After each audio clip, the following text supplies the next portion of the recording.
There is a song from Final Fantasy 15 titled Apocalypsis Aquarius. It's a swelling orchestral masterpiece that instantly elicits a passionate, almost religious-like fervor from its audience, an impossibly grandiose work of art that effortlessly weaves thunderous vocals with stirring, heart-pounding percussion and strings. Apocalypsis Aquarius perfectly encapsulates the chaotic nature of Final Fantasy 15, the much maligned yet genuinely moving and ambitious experience that sought to revolutionize a franchise that believed itself to be fading into obscurity.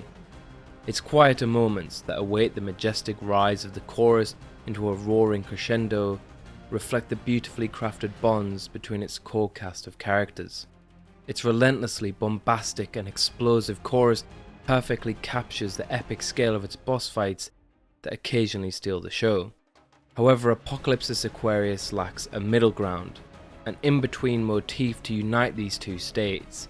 It fluctuates dramatically between bombastic and somber, rarely giving itself or the audience a moment to breathe.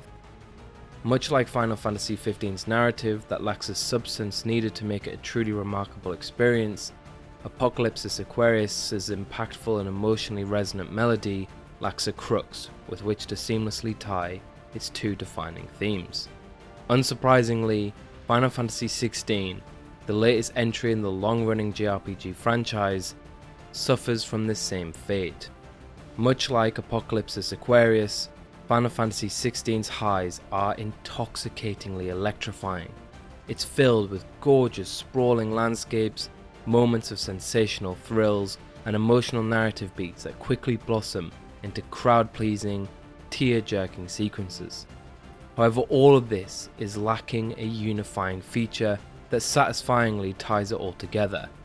If viewed individually, it's easy to see why Final Fantasy XVI received such high scores, but when put into context with the rest of the package, they do little to elevate a dissonant, underwhelming, and ultimately disappointing video game.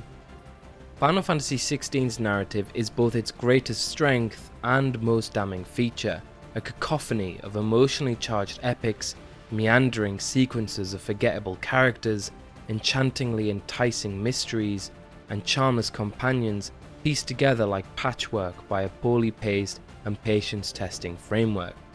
That's not to say that Final Fantasy XVI flitters equally between the dull and the exciting. Rather, its extremely infrequent highs are glorious, diluted by the endlessly meaningless and mind-numbingly one-note drivel that purports itself to be philosophical and political waxings. Final Fantasy XVI is set in the world of Valisea, one beset with a deadly blight that is set to wipe out the natural resources and populace of its 6 warring factions. Valisea is riddled with injustice, corruption and greed, seemingly hell-bent on destroying itself with endless wars and prejudice. In a rather interesting twist, those born with magic are enslaved, quickly becoming commodities that are relied on for menial tasks and treated as filth. Even the dominants, those who are capable of transforming into icons, enormous, deadly, godlike beings from across the Final Fantasy universe, are regarded with disgust and relied on solely as a weapon of mass destruction. As a setup, Final Fantasy XV's heavily politicized world is intriguing and has the potential to perfectly weave a dramatic tale of injustice, war and personal strife. Unfortunately, it fails in doing so, owing to the fact that its knee-deep explorations of its political, sociological and economic themes are extraordinarily shallow, amounting to little more than lectures on the horrors of racism in a way that barely impacts the protagonist. While Final Fantasy XVI is determined to let you know that the people of Valisea aren't fond of Clive, very rarely does he suffer any meaningful consequences due to his overwhelming strength, abilities, and the fact that the majority of people he meets instantly fall in love with him despite their initial misguided notions or beliefs. This shallow approach to its themes and motifs is carried across all aspects of its storytelling, not least its various factions and interconnected characters who are rarely fleshed out and congeal together like a discordant mess. It's impossible, without the aid of Final Fantasy XVI's numerous narrative guides, to figure out who is vaguely important, what their ultimate goal is, or how they even relate to our protagonist. These various factions and their figureheads are so poorly developed that when the game eventually descends into an agonizingly tedious exploration of the political landscape of Alessia, it becomes an arduous task to muster up the motivation to care.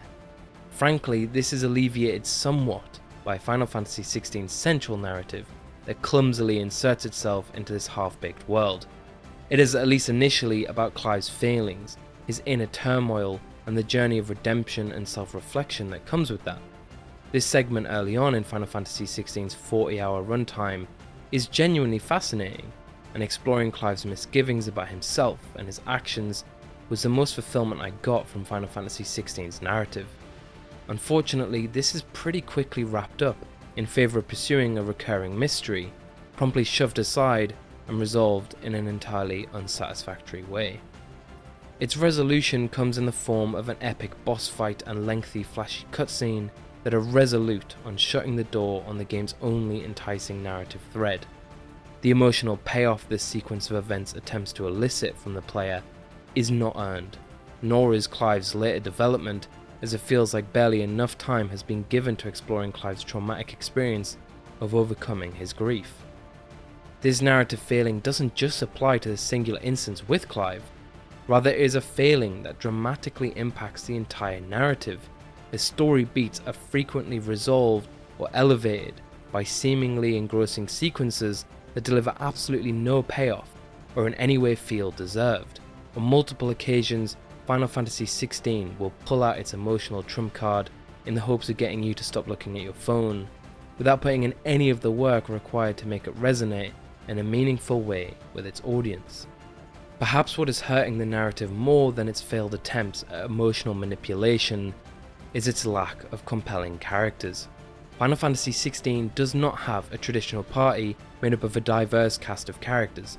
Instead, it relies solely on its dour, plodding protagonist, whose vulnerability, his only redeeming quality, is removed almost instantaneously. There are side characters who join Clive on his adventures, but they lack any real personality, all relentlessly devolving into meandering philosophical waxings as they stand around a poorly lit table with stern looks placid across their copy-pasted faces. Gone are the quieter moments of reflection amongst a group of people that genuinely care for one another, present in almost every other Final Fantasy game. You will rarely find instances of Clive and his companions pausing to bond with one another, smiles spread across their faces. Instead, practically every conversation between Clive and the rare companion that floats in and out of his life, as quickly as you can recall their indistinct name, is bogged down in political and sociological themes that the game is evidently incredibly proud of. It is this attempt to ground the iconically silly moments frequently found in Final Fantasy games that ultimately ruins the overall narrative experience. Rather than allowing the game's jovial moments to elevate the importance of its serious or emotional sequences, it resorts to making everything as serious and earnest as possible. There is no brevity, no moments of calm before the storm. Final Fantasy XVI's narrative is all storm, all the time, and that across 40 arduous hours is incredibly tiresome. Fortunately, this narrative is presented through the game's impeccably beautiful visuals. It is evident that the visual prowess of Final Fantasy XVI is its crowning achievement, an unceasingly staggering testament to the genius visual world building the series is famous for. These visuals elevate an otherwise inconsequential narrative through expertly animated cutscenes, the likes of which the gaming industry has never seen.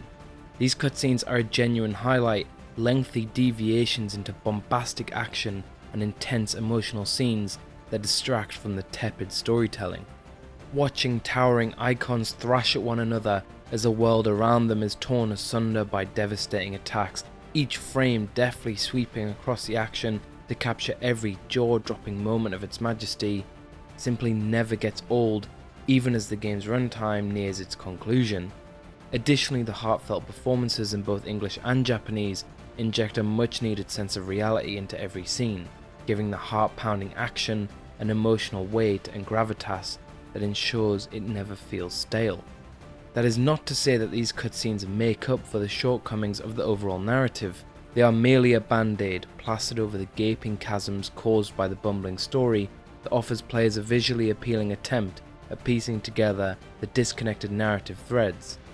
Final Fantasy XVI's cutscenes are as shallow as they are beautiful, fascinating spectacles that wash over the player much like a cold sweat.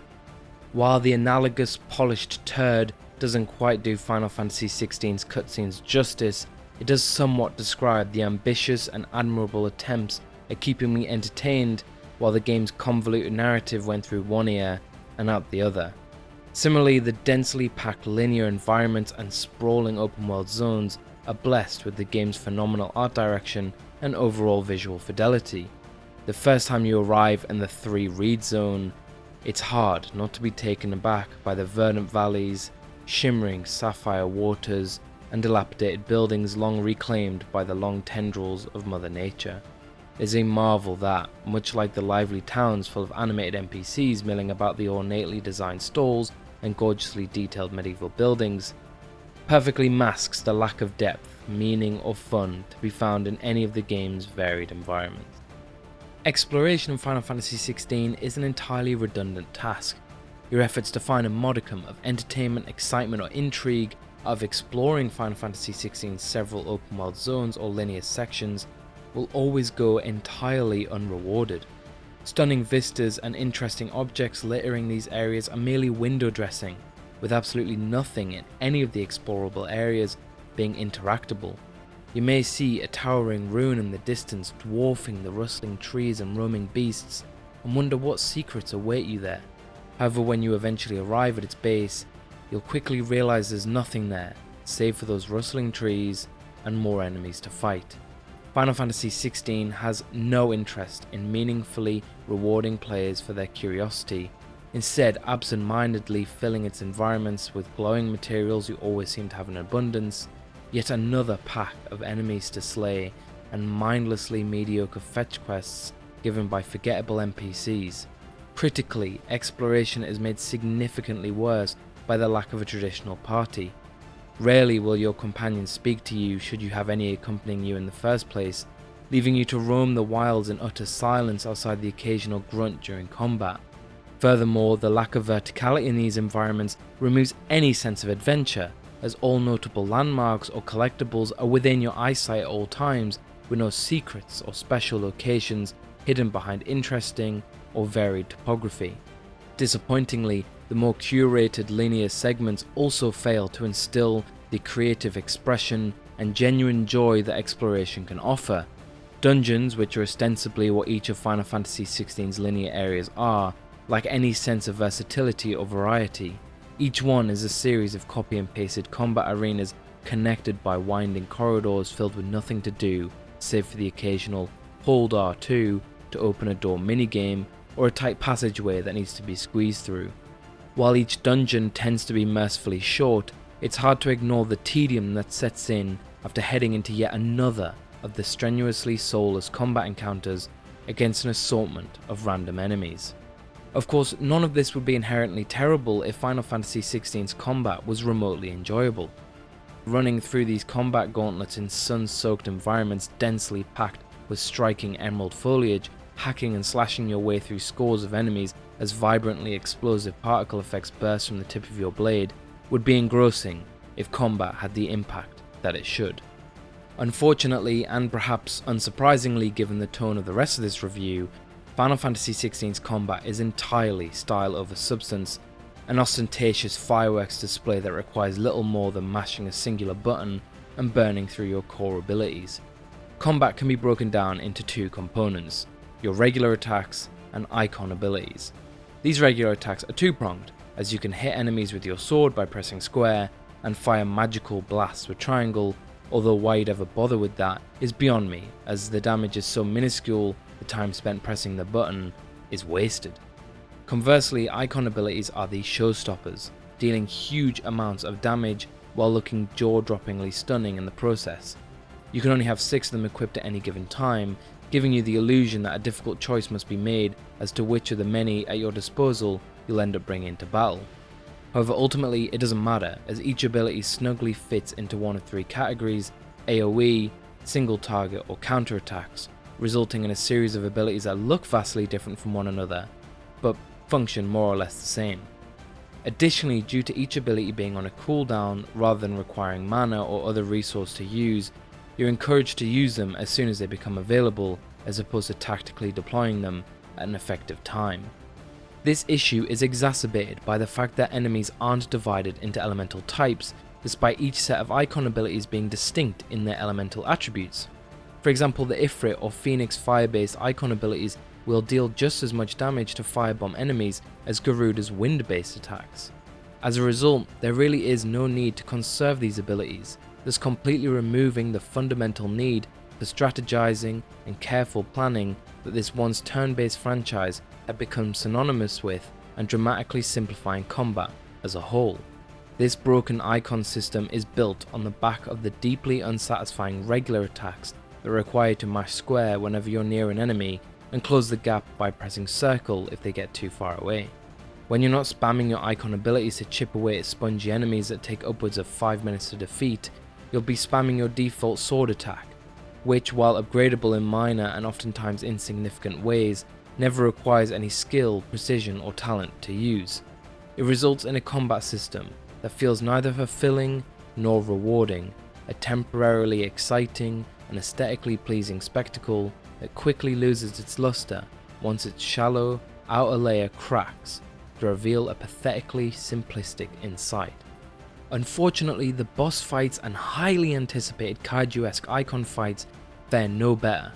Boss fights are identical to one another, save for slightly different attacks that are nevertheless so blatantly telegraphed that dodging them is drearily unstimulating.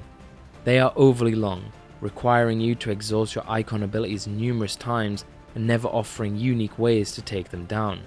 Similarly, icon fights are painfully easy, yet oftentimes drag unnecessarily.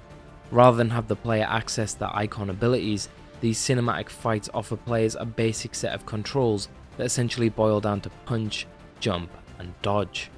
Eventually, both boss fights and icon fights will devolve into a hollow, soulless QTE segment in which you mash square repeatedly without feeling any sense of involvement, watching as the remarkably breathtaking yet ultimately pointless action unfolds without any of your input.